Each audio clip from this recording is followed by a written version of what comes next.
Welcome to the Hot News Channel, where we strip away the noise to analyze today's breaking stories.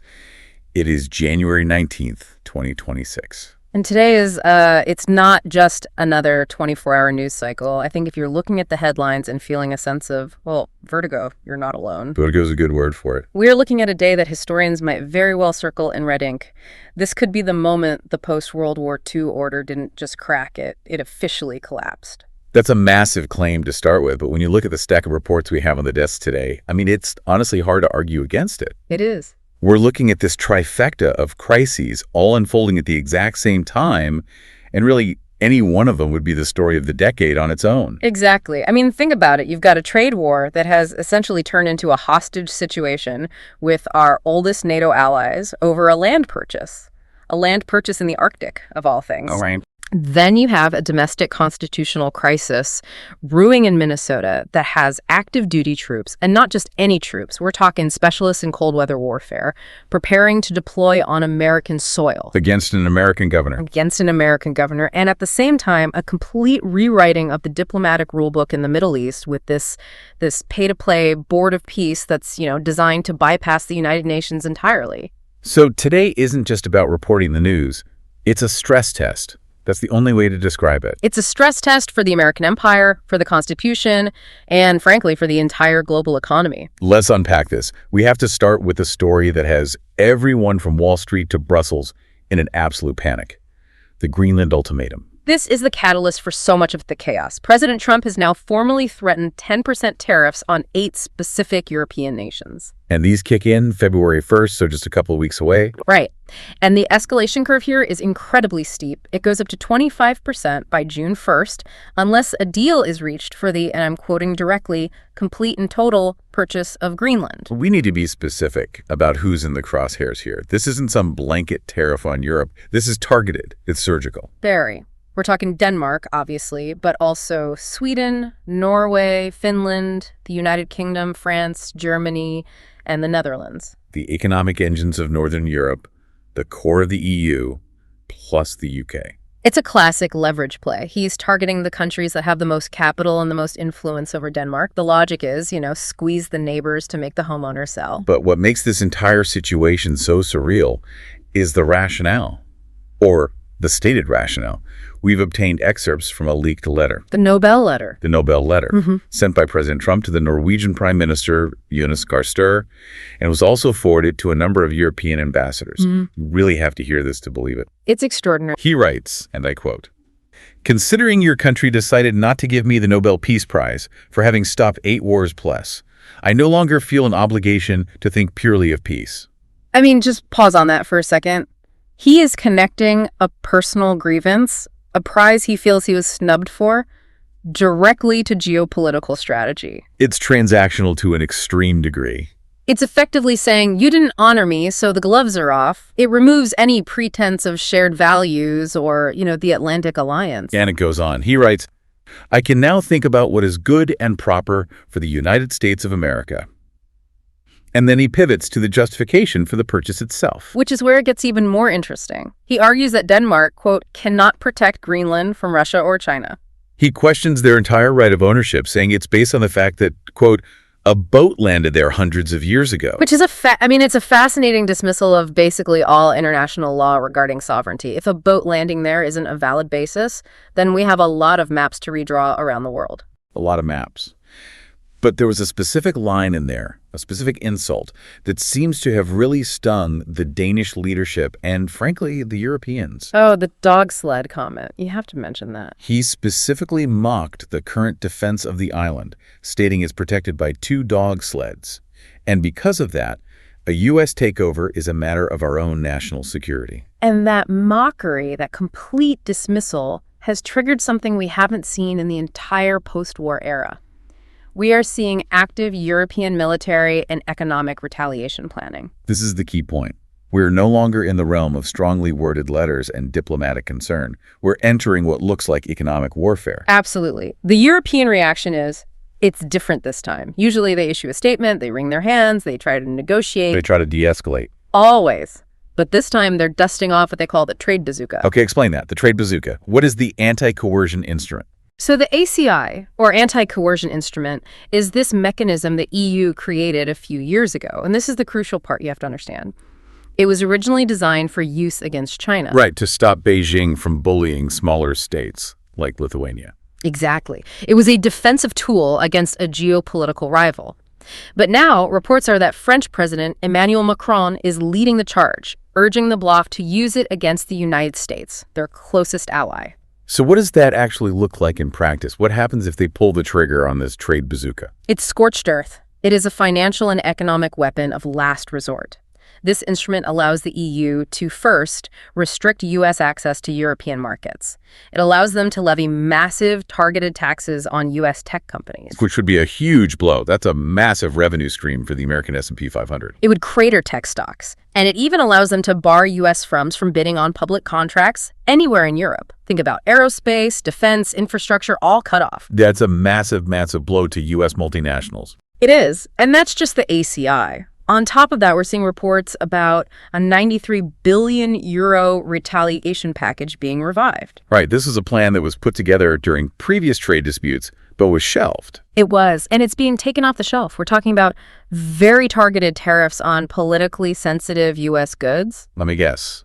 Boeing planes. Boeing planes. Bourbon. Bourbon from Kentucky. And soybeans. And soybeans from the Midwest. They always go for the swing states. They are targeting the industries that make up the backbone of the U.S. economy and, more importantly, the political base of the current administration. But it's not just economic, is it? We have to talk about the troop deployment. Yeah. Because this part, it sounds like something out of a satire, but it is actually happening. It is happening, and it's one of the most significant symbolic moves by NATO allies in, well, ever. So following the ultimatum, a joint statement was issued by all 8 of those targeted nations: Denmark, Finland, France, Germany, the Netherlands, Norway, Sweden, and the UK. And they didn't just issue a statement. They put boots on the ground. They deployed troops to Greenland. Okay, but let's be real about the numbers here, because I'm looking at the reports, and they describe this force as, quote, 15 Frenchmen, 5 Italians, 1 Englishman. The analyst George Galloway called it Dad's Army. He did. I mean, it feels pathetic when you compare it to the might of the U.S. military machine. What can 20 guys do? It is so easy to mock the numbers, and on the surface, yes, it looks absurd, but you have to look past the numbers and see the strategic intent. Okay. No one, not even the French, expects 15 soldiers to hold off the U.S. Marines. That is not the point. The point is to create a tripwire force. A tripwire? Yes, by placing uniformed soldiers from NATO's nuclear powers, specifically France and the United Kingdom, on that soil, they create an impossible situation for the White House. To take the island by force, President Trump would have to authorize firing on NATO allies. So it raises the stakes from a simple transaction, a real estate deal, to a potential Article 5 violation against ourselves. Precisely. It turns a real estate deal into a potential shooting war with our own allies in Europe. And that is why the markets are in a free fall.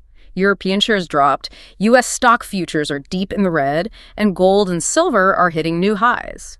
Capital is fleeing to safety because this is no longer a predictable world. Not at all. And while all eyes are fixed on this bizarre standoff in the Arctic, there's a fundamental restructuring happening in the Middle East. Let's pivot to the so-called Board of Peace.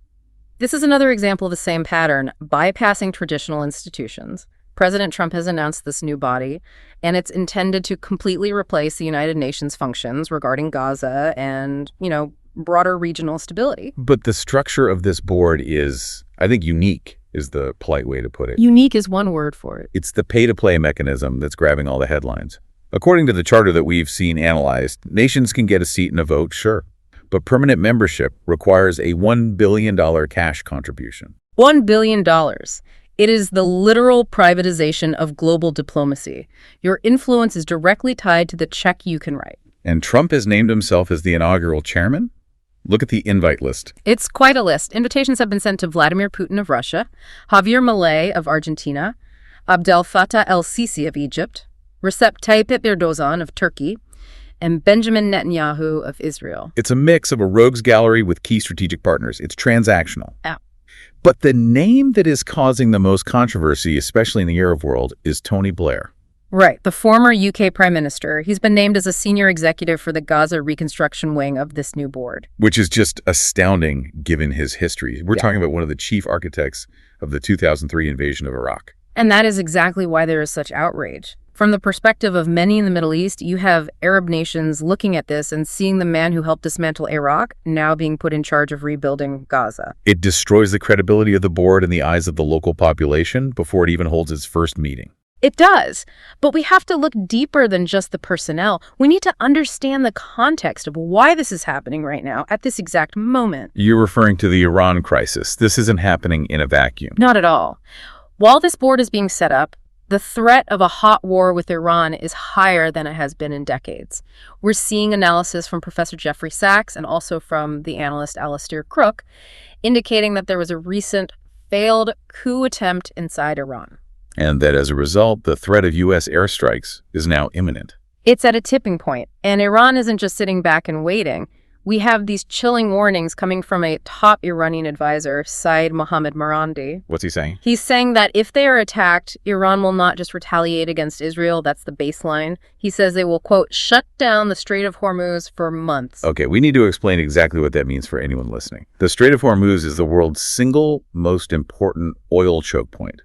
Period. It's incredibly narrow. Most people don't realize just how vulnerable it is. At its narrowest point, the shipping lanes for tankers are only 2 miles wide in either direction. In naval terms, that is nothing. It's a bottleneck. Exactly. If Iran uses its shore-based anti-ship missiles or even just mines those waters, nothing gets through. The global oil supply is choked off. So what's the math on that? What does that do to the price of oil? If that strait closes for any significant period of time, the consensus among analysts is that oil could hit $500 a barrel. $500. We're at, what, $80 now? That's more than a 600% increase. It's an unimaginable shock to the system. And that isn't just expensive gas. That isn't just pain at the pump. That is the immediate collapse of the global supply chain. Everything stops. Everything stops. It would trigger a global depression worse than 1929. The entire logistics network of the Western world, from the fertilizer that grows our food to the trucks that deliver it to the heating in our homes, it all runs on affordable energy. At $500 a barrel, the machine grinds to a halt. And the military reality on the ground seems to suggest Iran can actually do this. This isn't an idle threat. We've seen the reports about their missile capabilities. They aren't just sitting in open fields waiting to be hit. Not anymore. They've learned from past conflicts. They've moved their radar systems into hardened tunnels. They have vast underground missile cities. So they have survivability. They do. Recent assessments from intelligence sources suggest that U.S. and Israeli strikes have failed to decapitate the leadership precisely because of these defenses. They can absorb a first strike and retaliate. But here is the critical piece of the puzzle that links back to everything else we're talking about today. The Russia connection. The Russia connection. We saw reports that after a recent, very sophisticated cyber and physical attack on Iran's power grid, the lights were back on in 48 hours. Which is an incredibly fast recovery. Impossibly fast. And it was because Russian technicians and Russian know-how helped them rebuild it in real time. This implies a de facto military alliance. Iran is no longer isolated. They are now backed by a nuclear superpower that is itself in a state of conflict with the West. Which brings us directly to the third crisis, the military one. We have to talk about the Ireshnik missile. The game changer. This was the weapon used in that recent strike on Lviv in western Ukraine. And the details on this, I mean, honestly, they sound like science fiction. It does sound like science fiction, but it is very real physics. And we have some incredible analysis from Theodore Postel, who's an MIT professor emeritus and a top expert in this field. He breaks down exactly what this weapon is. He calls it a kinetic energy weapon. Right. So let's unpack that. What does it mean? It means no explosive. So the damage isn't from a warhead blowing up. Exactly. It doesn't need one. The weapon hits its target at speeds of Mach 10 plus, maybe Mach 11 or 12. 10 times the speed of sound. At that velocity, the kinetic energy from the impact itself is so massive, it's comparable to a tactical nuclear weapon, but without any of the radiation or fallout. And it has submunitions. This is the other terrifying part. Postel's analysis says it has 6 buses, or carriers, and each of those releases 6 independent submunitions. So that's 36 separate impact points from a single missile launch. 36. You could take out an entire command center or an airfield in one shot. Or a city block. But the key takeaway from Postel's assessment, the part that should keep military planners in the West up at night, is its interceptability. Or the lack thereof. It is non-interceptable. That is the bottom line. He's unequivocal. Current U.S. Patriot systems, the Tudeh system, any air defense we have in Europe cannot track or hit it. Why not? Is it just the speed? It's the speed combined with the trajectory and what's called a plasma sheath. At those hypersonic speeds, it creates a cloud of ionized air around it that blinds radar. You can't get a lock on it. It's essentially invisible until the moment of impact. So why Lviv? Why use this superweapon there? Lviv isn't on the front lines. And that's the geopolitical signal. I would argue this strike wasn't actually about Ukraine, not in the strategic sense. This was a message for NATO. Lviv is right on the Polish border. It's the gateway for Western supplies. Precisely. By hitting Lviv, Russia demonstrated that it can hit any European capital, Berlin, Paris, London, within minutes. And there is absolutely no defense. It explains the hesitation we're seeing from Europe.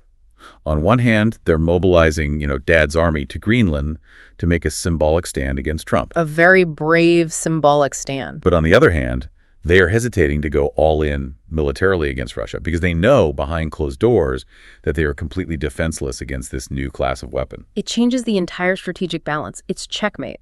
You cannot escalate a conflict if your opponent has a gun to your head that you literally cannot block. Okay, let's bring all of this home. Because while the American empire is being stress-tested in the Arctic and in the Middle East and being outmatched technologically by Russia, it feels like it's turning inward here in the United States. It is. We have to talk about the siege of Minnesota. This is where the abstract geopolitics becomes a very real, very dangerous constitutional crisis. Minneapolis has, for all intents and purposes, become a militarized zone. And it all started, of all places, at a church service. Protesters disrupted a service at a place called City's Church. Right, and they did this after they identified the pastor, a man named David Easterwood, as the acting director of the local ICE field office. The Immigration Enforcement Office. Correct. And this is where modern technology meets civil unrest in a really frightening way. The reports indicate that ICE agents are using an app called Elite, which was developed by Palantir. Palantir, the data mining firm. Yes. And this app allows them to target specific neighborhoods, even specific blocks or houses. This isn't random. It's algorithmic targeting, pulling data from utility bills, social media, consumer data. And the community response has been, well, it's been armed resistance. We've seen the footage of locals armed, standing in the streets to protect their neighbors from federal agents. Which has now led to a massive escalation from the federal government. The Pentagon has ordered 1,500 active duty soldiers to prepare for deployment to Minnesota. And we have to emphasize, not just any soldiers. These are troops from the Army's 11th Airborne Division based in Alaska. The Arctic Angels. These are cold weather warfare specialists. You do not bring in the Alaska Airborne unless you are preparing for sustained operations in a Minnesota winter. Exactly. And to authorize this, President Trump is threatening to invoke the Insurrection Act of 1807. Okay, let's fact check that for a second. The Insurrection Act is a real thing. It does allow the president to deploy troops domestically if local authorities can't maintain order. It does have precedent. It was last used, I believe, in 1992 during the LA riots. So there is a legal framework for this. There is a legal precedent, yes, but the context here is radically, dangerously different. In 1992, the governor of California requested federal help. They were overwhelmed. Right. Here, the governor of Minnesota, Tim Walz, has explicitly not requested help. In fact, he's done the opposite. He has mobilized the Minnesota National Guard to support local law enforcement. So he's effectively putting state-controlled troops on the board to counter the federal move. That's exactly what's happening. And this creates the potential for a standoff between state guard forces and federal active duty troops on American soil. That is the nightmare scenario. You're talking about a risk of a hot conflict between American military units. It's a constitutional crisis of the highest order. This isn't about restoring order. The National Guard is there for that. This is a political show of force against a blue state governor who is defying federal immigration policy. And the imagery coming out of this is incredibly disturbing.